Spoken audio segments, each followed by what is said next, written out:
emotional earlier. I'm not sure I could have done television because I've known Trump for about 30 years.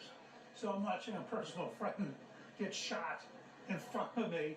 I mean, it was a very intimate moment for millions of Americans. And it was a providential moment. If he had turned to look at that big screen, and when he was turned, the bullet would have hit him here. When he turned back, it hit him here. That's how close he came to being killed. And I think we need to understand that this was providential, and he reacted appropriately. Presidential Protective Detail did a great job. The CAT team responded as it should. The counter-sniper team took out the shooter. But again, I mean, this comes down to it's almost like the hand of Providence intervened here. It sounded like the shooter was rushed to take his shot because people were on the ground yelling. There's a report in the AP about a local police officer who encountered him on the roof, but when he pointed his rifle at the officer retreated. A little puff of wind here or there, the bullet goes slightly off trajectory. The former president happened to turn his head just as the shot was being taken and nicked him in the ear as opposed to hitting him full in the skull. I mean, we mourn for Corey Comparator, who was killed. We pray for the people who are in hospital recovering. But if it not had been for a couple of minor little things that happened, we could be talking about the assassination of a former president today.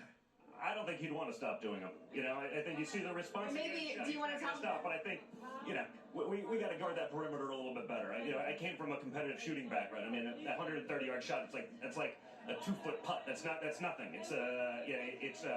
It doesn't get easier than that. So that was truly divine intervention as far as I'm concerned. What was your reaction before you knew that he was okay? I've done a lot of shooting in my life. This is kind of my hobby, and I know very, very well. And I heard those gunshots, and I knew it was bad. And obviously, when he grabbed the side of his face, it's you don't get those. You don't get slight grazes to the ear. I mean, that is divine intervention.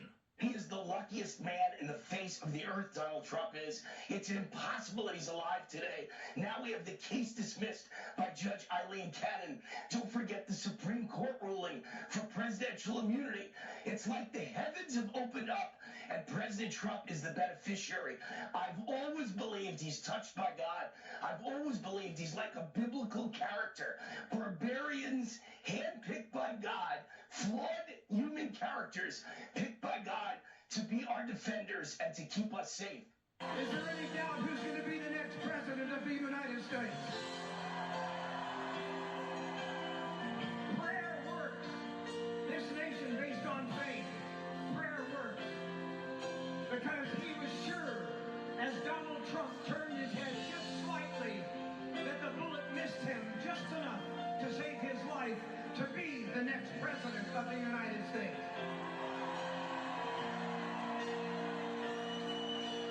We have believed for so long that God will make some changes in this country.